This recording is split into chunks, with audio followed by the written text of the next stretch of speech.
I'm actually very curious to try this very wine. I generally love sulfite-free wines because you taste the genuine character of the grapes and the wine without any interference from the sulfites, and that's generally very interesting. It doesn't prevent the wine from spoiling every once in a while, especially when you're talking to a camera.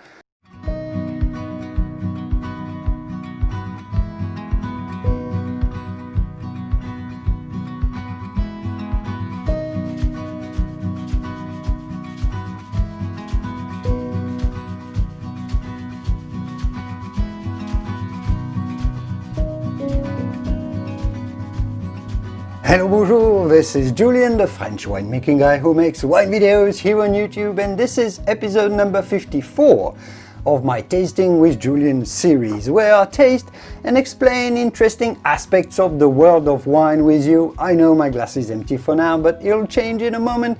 We explain interesting aspects of the world of wine, illustrating why wines taste like they do depending on their provenance, the grapes, the winemaking techniques, etc. And this is actually the fourth episode dedicated to sparkling wines, how they are made and why it matters to the taste. I've partnered with Louis Bouillot, which is a producer of traditional method sparkling wines in the illustrious Burgundy wine region of France.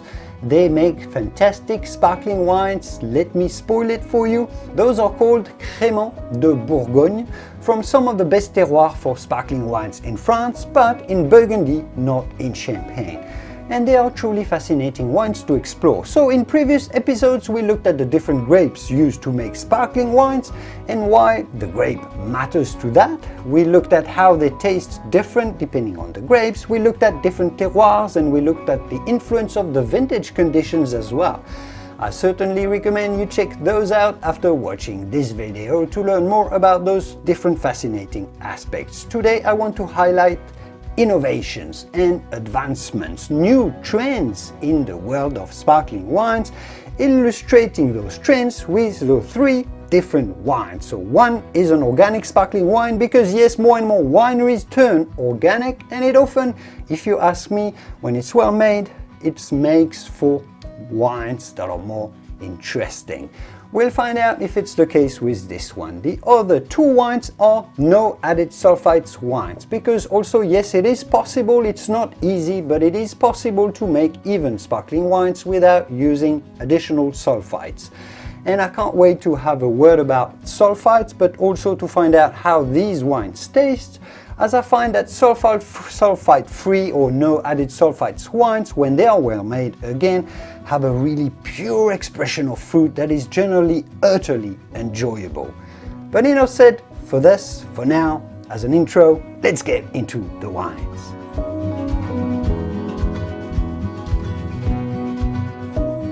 Organic wines are definitely a trend for sure, and I personally don't mind it at all. At some point, maybe 10 years ago perhaps, some organic wine producers weren't producing that great wines because they were organic, but now I find that organic wines are generally very well made and often more interesting, they're more characterful than conventional wines. And I'm glad to see sparkling wine producers like Louis Bouillot, some sparkling wine producers are moving in that direction as well. Essentially, you must know that it's possibly a little more difficult to make an organic sparkling wine than a still white or even more so a red wine.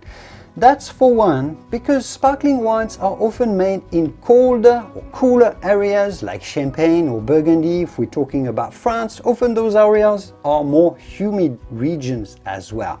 So the grapes there are more prone to diseases than in hot and dry areas like the south of France or Italy or Spain, for example.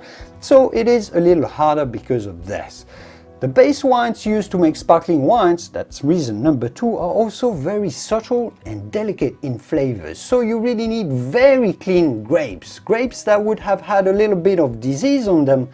While it probably wouldn't matter maybe for other styles, still wines, for sparkling wines, it might impact those subtle flavors a little too much if there's even a tiny bit of disease on it. So it has to be done really carefully and masterfully. It's a bit of a greater risk and more effort to make organic sparkling wines, especially when it's sparkling. But let's see if the result is worth it here with this wine that is called Perle de Jade by Louis Bouillot.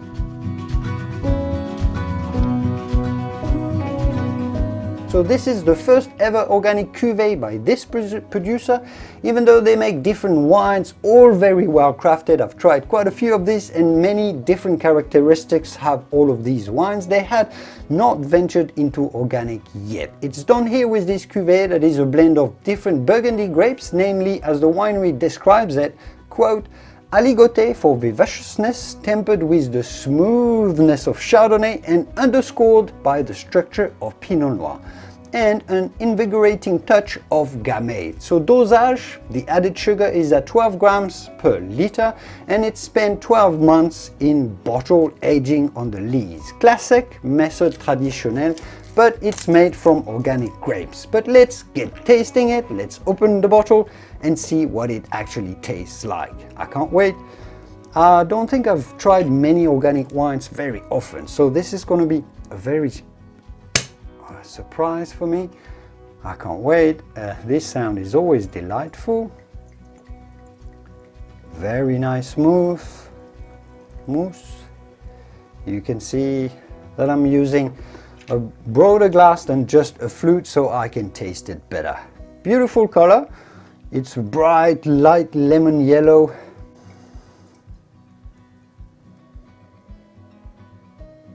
Aromas are certainly extremely fresh. They're quite floral. I'm getting some little flowers, floral element like daisy, floral aspects to it. It's a little bit grassy as well.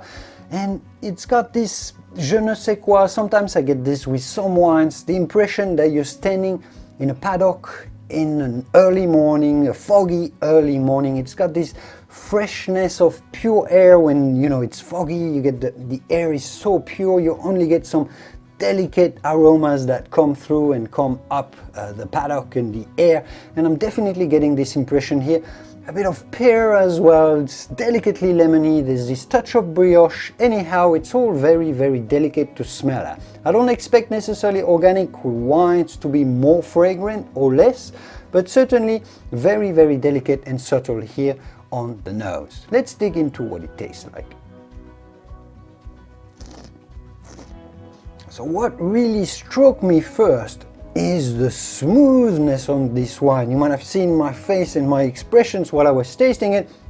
You're invaded straight away by smoothness. It's like a cloud on your palate at first, and I really enjoy this. So very well balanced, some nice acidity that is sharp and that develops through the palate, but all rounded up by this cloud and oily texture. So extremely well balanced. Yes, the acidity kind of cuts through from the mid palate on, and then it develops towards a bit more of a grassiness, and there's a bit of a bite to the finish. So really characterful wine, very civilized and sophisticated and balanced at first, but then it evolves towards a bit of a grassiness, so there's some bit of personality in there. I guess the grapes weren't harvested all that ripe, they still had this grassiness to them.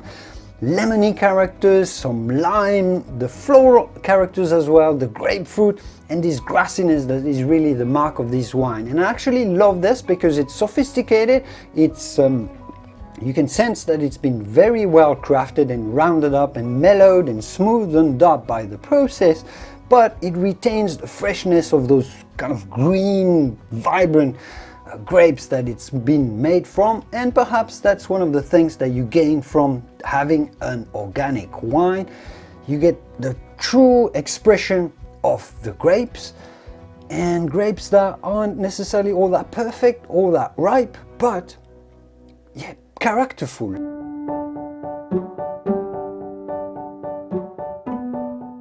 While it's harder to make sparkling wine from organic grapes than from conventional grapes, it's even harder to make sparkling wine without using sulfites in them. In short, to talk a little bit briefly about sulfites, what we call sulfites or sulfite is in fact one molecule that is called sulfur dioxide, so one atom of sulfur and two atoms of oxygen bound to it. So a fairly natural molecule that is obtained by burning sulfur to oxidize it, and that's it. You only burn sulfur and you get sulfur dioxide. So this is a molecule because it's quite simple to make and quite natural. It's present in nature quite commonly. It's been used for centuries and centuries in wine because it protects the wine both from oxidation and contaminations by microorganisms, bacteria in particular. It blocks those bacteria from growing in the wine and spoil it. So sulfites, at the relatively small doses that are used in wine, considering you don't drink too much wine, which is never a good idea, sulfites are fairly harmless for the body, so it's convenient to use it. But sulfites do change the taste of a wine, especially sparkling wines that have those subtle aromas. Now again, because sparkling wines are very subtle in flavors, they are quite fragile and sensitive to contaminations as well. So even though in theory it'd be very interesting to make sulfite-free or no added sulfite sparkling wines and see what they taste like, it's not actually an easy thing to do from a winemaking standpoint at all. You have to be very cautious with contaminations, bacterial contamination. Yet Louis Bouillot has done it here thanks to some recent innovations and very precise winemaking, I'm told. Essentially, what they do here is, of course, control the quality of the grapes that are used to make the wine. So the grapes have to be impeccable. Also the hygiene at the winery, but that they already did.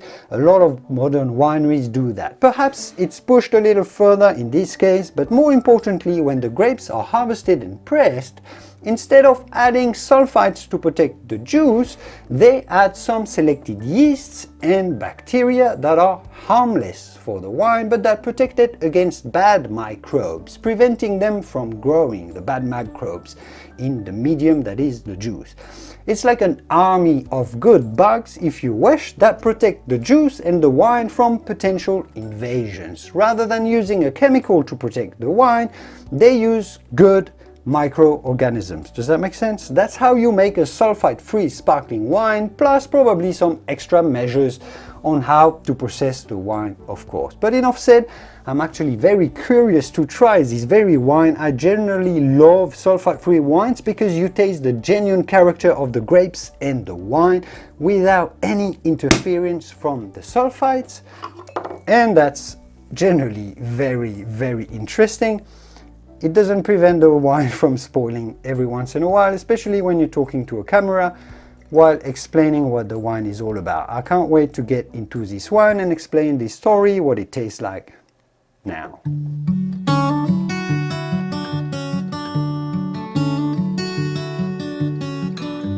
So you have those two sulfite-free wines here. One that is 100% Chardonnay, the one that I've just poured, and one that is 100% Pinot Noir. So it'll be fascinating to taste the difference, I assume. So let's start with the Chardonnay. So this is a Blanc de Blanc sparkling wine because it's made only from white grapes, so just Chardonnay, and it's made with the traditional method, so re-fermented inside this very bottle. This very wine is called the Perle d'Ivoire, without added sulfites, understand the ivory pearl. And it's also a single vineyard wine made from just one block, as we know, and in the village of Savigny-les-Beaunes in Burgundy. You've probably heard about that village. It's very close to Beaune, so in the heart of the Côte d'Or in Burgundy, some of the best terroirs there. It's fermented at low temperature to really preserve the fruit and aged for 18 months in this very bottle to round it up and make it more complex. There are really not many bottles of these wines that are made, very limited production. I guess they might crank up their production if there's more demand, but those wines are hard to make. And the glass of this very bottle is slightly different to protect the wine even more against the light, because the wine is a little bit more fragile. There's very small dosage, only 4 grams per liter of sugar that is added, so that's an extra brut. This is to leave the pure expression of the wine itself, no much interference either from the sulfite, but neither from the sugars as well. So on paper, this all sounds fantastic, but let's get tasting, let's get sniffing. The color, for one, is rather intense. It's a little bit orangey, and I'm surprised this is 100% Chardonnay, only Blanc de Blanc, but it's got some slightly orangey hues to it. So yeah, no, there's certainly no Pinot Noir, no red grapes used for this, but it's got this little delicate orangey aspect to it, which I actually quite like.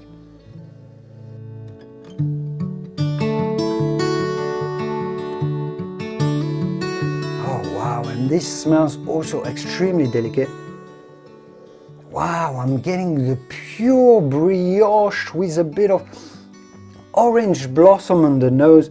So it's like a brioche out of the oven with a delicate orange blossom essence into it. Wow, extremely pure. Wow, I love the smell of this wine.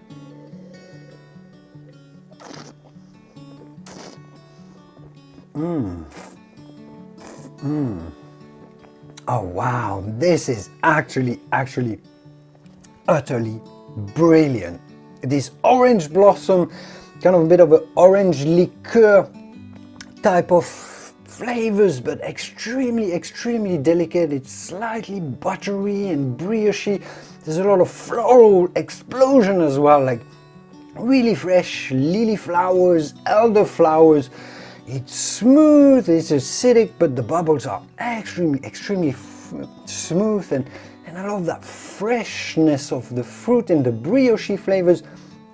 It feels really relaxing, because I guess perhaps there's no sulfites to sort of annoy your senses a little bit. There's no sort of kerosene or gasoline characters from the sulfite that you often get from the sulfite, that kind of blurs a little bit and makes some nasty noise on the background, even though the wine stays good, but there's a bit of this nasty, unpleasant noise on the background. None of this here, which sort of makes the wine feel complete, really fruity, all of the fragrant grapefruit juice, the delicate, maybe fresh strawberry, a touch of that. I mean, quite complex, but the smoothness, it's not complexity from spices, from oakiness, from aging. It's purely on the fruit expression from the lees as well, because it spent 18 months on the lees.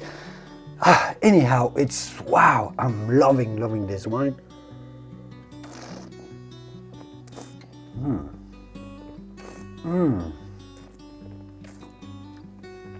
Wow, the intensity of the fruit and the purity, extremely intense, extremely concentrated, but also extremely pure. No oak, not that many spices, pure expression of fruit, yet it's balanced, it's structured, it's textural. A lot going on here. I usually prefer Pinot Noirs or Blanc de Noirs over Blanc de Blancs, but this Blanc de Blanc is so phenomenal. I can't wait to dig into the Pinot Noir. Now, let's talk about it briefly.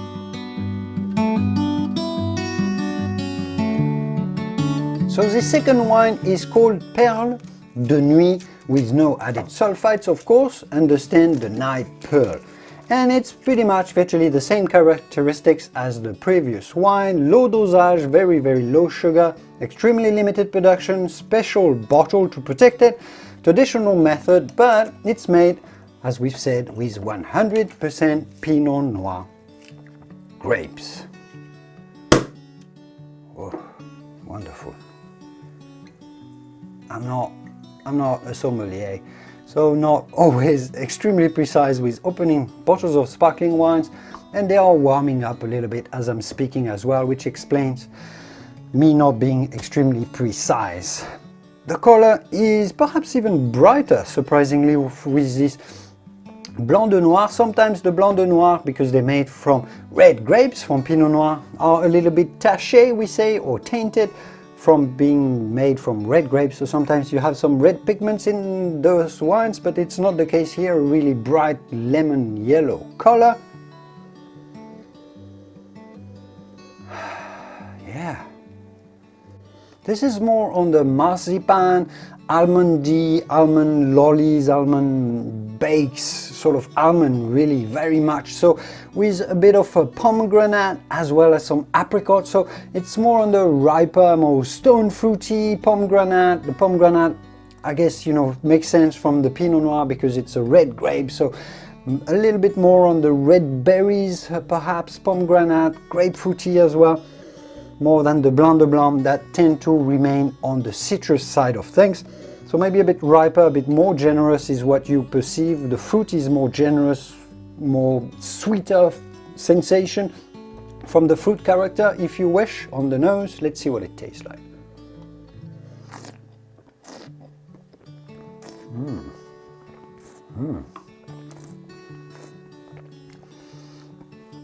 Wow, okay. Wow, indeed. I'm saying wow because it's just completely different. It's a completely different universe. I guess this one tastes much more like a citrus juice, an orange juice to be precise, maybe with a bit of grapefruit, maybe with a bit of apricot. So maybe one of those mixed fruit type of juice with a base of orange, but a bit of apricot, a bit of white peach.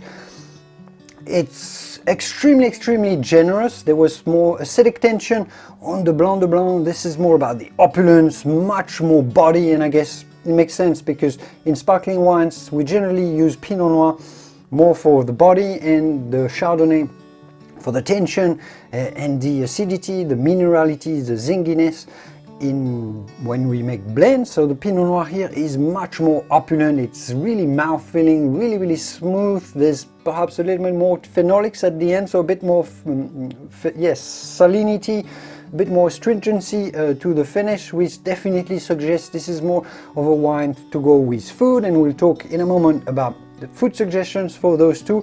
This is certainly a wine to go with foods, with entrees, with canapes, and even, I'd say, a wine to go and to drink all along a meal if you're looking to enjoy on different courses. This is going to be a fantastically versatile wine to go with food as well. Completely different personality. We were on the lightness, the lively citrusy of delicate fruity floral characters. Here we're more on the ripe stone fruit, grapefruit, ripe orange citrus type of fruit rather than the green or lemon citrus over there. Absolutely fascinating to taste as well. And actually tasting it again, I can certainly taste the strawberry in this as well. So many different components. There's immense complexity in this wine as well. That's why it's perhaps a little harder to describe, because there's elements coming and hitting your senses one after the other in many different directions, many different notes, so it takes a bit of time to sort of get around how good this wine is. Another good element to say that this wine is going to go fantastically well over many different dishes over the course of an entire meal. I want this wine to go with my next meal, given it's not too powerful, stay on rather delicate dishes. But let's talk about food pairing. And I looked it up, the suggested food pairings from the winery itself for the Ivory Perle.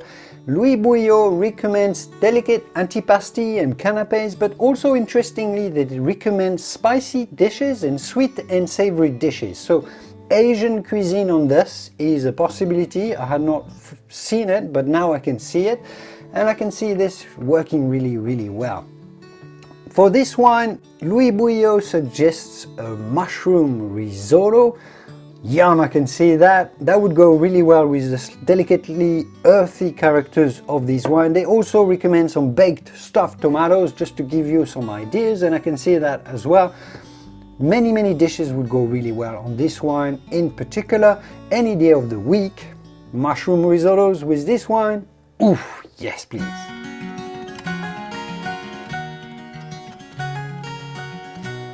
If you haven't watched my previous episodes made with the other wines from Louis Bouillot, where I explain the different grapes that they use, the different terroirs of Burgundy, and the different vintages that they offer as well, I certainly recommend that you watch those next to really understand everything better, even better about those wines, their origin, who is Louis Bouillot more precisely, specifically. I think this series of videos with them demonstrates how outside of Champagne, and in Burgundy in particular, a winery that pays close attention to what they make, bottles different grapes and different vineyards separately, etc. All of this demonstrates how you can make some very different wines, having each a very unique character, and you don't find that very often with sparkling wines, right? There are subtle but significant differences between all of these wines. They are fascinating to explore, and Louis Bouillot exploits those differences and highlights them with the many different cuvées that they make. They make 20 plus of them, I think, and that's fantastic. It's been fantastic to taste them all. The fact that they've gone organic with that first cuvée that we tried and continued innovating with these sulfite-free wines, and not only did they make one sulfite-free or no added sulfite, I should say, wineries sometimes make one no added sulfite wine to get into it. They've made two so we can actually compare them, and they're so different. It's really remarkable. And yes, I've had a partnership with Louis Bouillot to taste and explain these wines for you, but the whole journey has been a real revelation of how precise and careful with their winemaking they are, exploiting the traditional method with fantastic grapes and making beautiful wine, how good Burgundy sparklings can be as well. So yes, a big thank you to Louis Bouillot for sharing these wines, and I can't recommend these wines enough. Give them a go if you get a chance. I hope you enjoyed the episode. Thanks for watching, and I will see you soon in the wonderful world of wine. Au revoir. Cheers.